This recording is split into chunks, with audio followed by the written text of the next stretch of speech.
I'm pretty sick today, but I feel motivated to make this video. Kind of an announcement that I thought people might be interested about. After 2.5 years of commission to my Nokia Lumia 635 and the Windows Phone platform as a whole, I am ditching Windows Phone. I'm jumping ship. And here's why. I discovered earlier this week, I think it was on Monday or Tuesday, I read on Reddit, the Windows Phone subreddit, that Facebook would be discontinuing support for Windows 8 and Windows Phone 8 for Messenger, meaning that Messenger would stop functioning. You would not be able to use Facebook Messenger anymore. Now, they said that this would take place on March 28th. Well, today's March 30th. And as of this morning, Facebook Messenger stopped working for me. So here's my phone. This is the same phone, my Nokia Lumia 635 that I've had for 2.5 years now. It's the subject of my most popular YouTube video of all time. I don't know how many views it has now, but last I checked it had about 100,000 views. In-depth review I made of this phone. Crazy popular. It really surprised me. But if we go to Facebook Messenger now, we just get all my messages are gone. They're not listed here anymore, and we just get this message that says, "Thank you, as of March 28th, messaging will no longer be supported," yada yada. So it's over. The rest of the phone is still perfectly functional, but I rely on Messenger for professional purposes. I use it to it's the first form of contact for me and pretty much all of my colleagues at school. That's how we collaborate and stay in contact with each other. And Messenger's not working anymore. This thing's usefulness to me has just fallen sharply. Now, I can still go to the mobile Facebook page. I can go to m.facebook.com and it still works, but even that's slightly broken. That's been slightly broken for a number of months at the very least on this phone. And anyway, I'm gonna take this. The phone is getting a bit old. It's not particularly nimble on the internet anymore. I see more and more websites that like to not load correctly, or they load up and then they crash later because the thing runs out of memory or whatever. And I think it's time for an upgrade, and so I'm going to be purchasing a new phone, and it won't be a Windows phone. I am jumping ship to Android. That's what I've decided to do. Now, my plan has always been, when this phone finally gave up the ghost, or I had to get a new phone for whatever reason, I would get a Windows 10 phone, because Windows 10 always looked pretty promising to me. Well, kind of a coincidence, just a day or two before I learned that Facebook would be shutting down support for Windows Phone 8, my friend Brandon lent me his old phone. This is a Microsoft Lumia 650. It's the latest budget line of Lumia phones from Microsoft. This is a very nice phone. I like it a lot. It's slightly bigger. It's a 5-inch display. It's an OLED display, and it's a gorgeous display, and you can see it's got this glance screen here that shows for several minutes after the phone goes in standby. I quite like that feature. It's able to do this because, of course, an OLED display doesn't draw any power for pixels that are black, and so by just showing the time and date here, it's using a negligible amount of power. But it's a really nice phone. What's this doing? Well, I say that, it's decided it doesn't want to go back into the home screen for me anymore.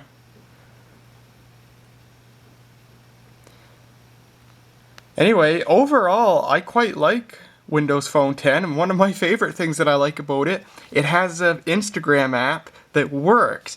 The Instagram app for Windows Phone 8 was always trash. It was just garbage. It was last updated in like 2014. There was no direct message support, and there was no support for minute-long videos. Actually, no support for videos at all. So if you're following me on Instagram, I've always used this app, which is called 6tag, It was an app written by an individual. It's an Instagram client, a third-party Instagram client for Windows Phone 8, and it works fairly well. But it also hasn't been updated in several months. It does not support minute-long videos. You can make 15-second videos, but that's it. And it's not the most stable thing I've found. So yeah, using Instagram on a Windows Phone 8 phone is very difficult now. You need patience to do it. Well, the Windows Phone 10 version of Instagram, it's excellent. It supports minute-long videos, and it seems to work really well.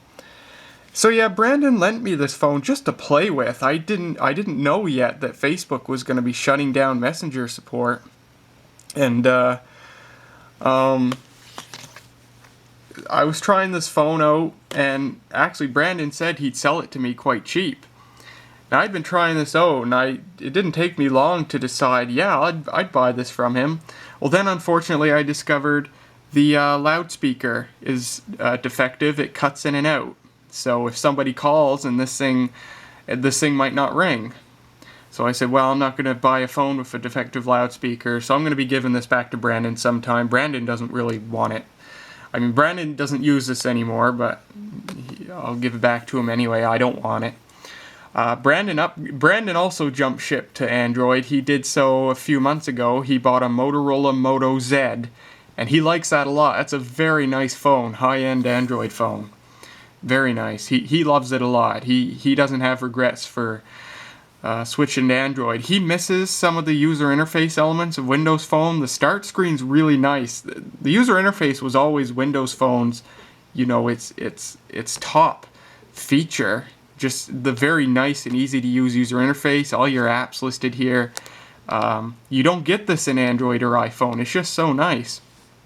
But Brandon started becoming disgruntled with Windows Phone. He said the Facebook Messenger app on this just crashed constantly. I haven't noticed that in the time I've been using this phone. But I have found that this phone and Windows Phone 10 just seem to be sort of unstable. It crashes more often and for more random reasons than the old Windows Phone 8 here.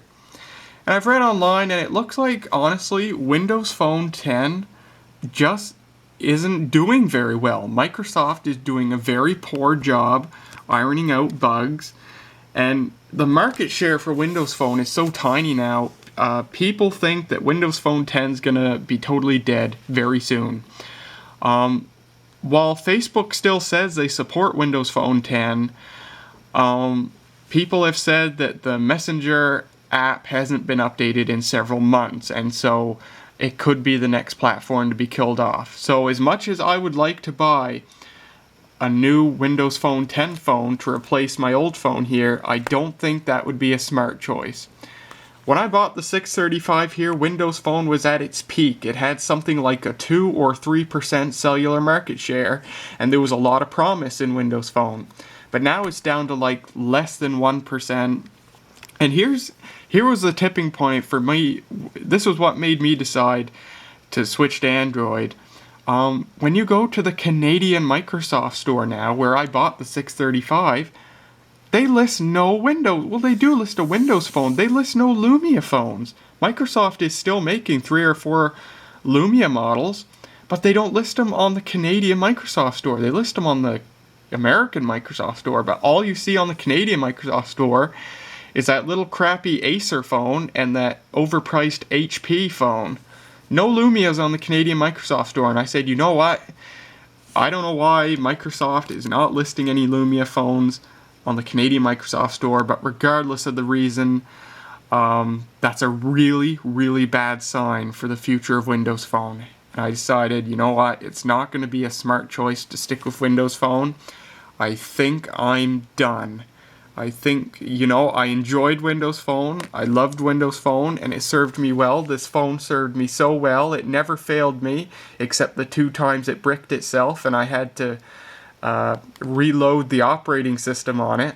I never talked about that before. This phone's on its 3rd life now. Twice it bricked itself for no reason. It just totally corrupted the operating system.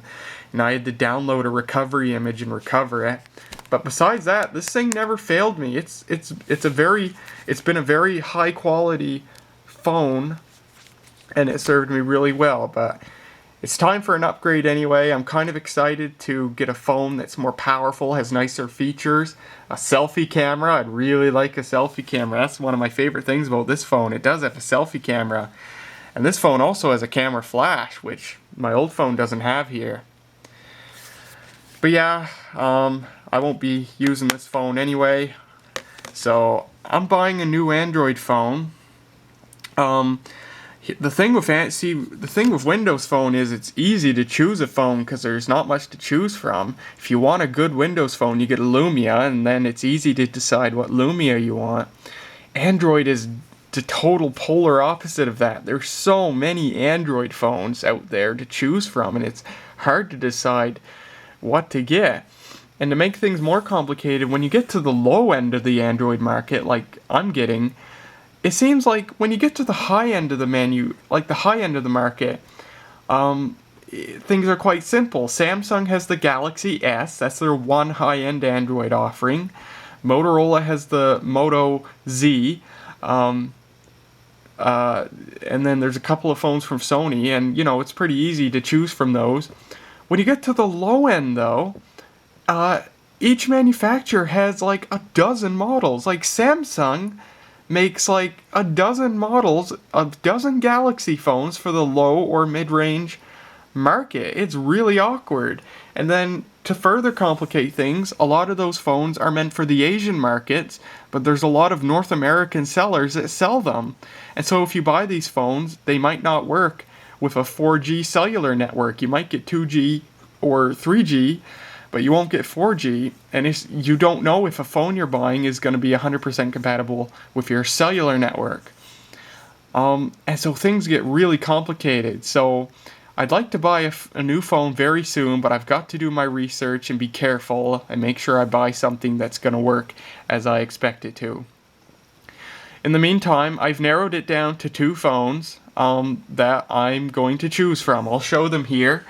Please give me your opinion, if you have one, on which one I should choose. The first one is the Samsung Galaxy J3. This is the middle model of the low-end range of the Galaxy phones. And then the other choice is the Motorola Moto G4 Play. It is the lowest end offering of the Moto G series of phones. I think they're coming out with the G5 now, but I think it's going to be out of my budget anyway. The G4 is still supported though. From what little I've been able to read, there's surprisingly little amount of information on low-end Android phones. You can find anything you want about the high-end units, but there's nothing about the low-end units, which I think is really odd and really dumb. But from what I have been able to find, it seems like the Motorola here is probably a better quality and more refined phone than the Samsung. But from what I can find, the Samsung is a bit cheaper, like $30, $40 cheaper. Plus the Samsung has an OLED display, whereas the Motorola has an LCD display. And man, the OLED display alone would kind of tip the scale for me, that combined with the lower cost for the Samsung, because I'd love to have something with an OLED display, just to have something new. But everything I read points that the Motorola Moto G4 is just a higher quality phone, and you'll get a better experience from it. You get more bang for your buck. And another thing is, see, I'm looking on Amazon.ca here, and something I got to figure out is, if I buy one of these phones from here on Amazon, am I going to have a warranty? Am I going to be covered by a warranty? I've got to find that out. There's a subreddit, I'm not here anymore, a subreddit so appropriately called Pick an Android For Me. And I've posted a thread on there. I've only gotten one response. It was someone saying go with the Moto G4.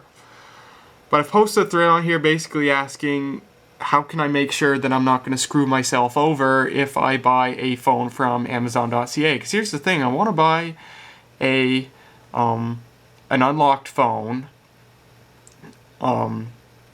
and I've looked on some of the major Canadian retailers here. I've only looked for the Galaxy J3, and none of the major retailers here sell the Galaxy J3. I haven't looked for the G4. Maybe there are some that sell the Moto G4, an unlocked version. But should I decide that I have to buy one online, I'd like to go with Amazon here just because it's familiar. And I need to figure out if I'm going to be covered by a warranty if I do that. So anyway, there's a lot to figure out here, but TLDR, I'm buying a new phone. It's going to be one of these two phones. I'm quite excited. I can't wait to be able to make the purchase. Windows Phone was good for me for 2.5 years. I have no hard feelings towards Windows Phone. Unfortunately, it has succumbed to practically zero popularity.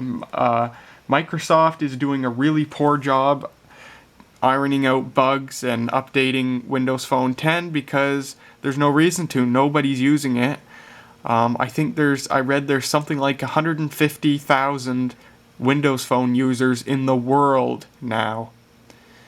And yeah, there were many times that number back when I bought this thing. I bought this thing at the very peak of Windows Phone's popularity in 2014. So, yeah, Windows Phone 10 seems nice to me, but I don't think it'd be the smart choice anymore. I think I'd be screwing myself over getting a phone that's already dead in the water, basically. So that's it. I've gone on for way longer than I expected. Again, if anybody has any opinion, Galaxy J3 versus the Moto G4 Play, and any opinion on what I might be getting myself into if I buy off of Amazon.ca, because these don't come direct from Amazon. These are third-party sellers that sell these things through Amazon. If you know anything about that, let me know. So thanks for watching, and I'll see you later.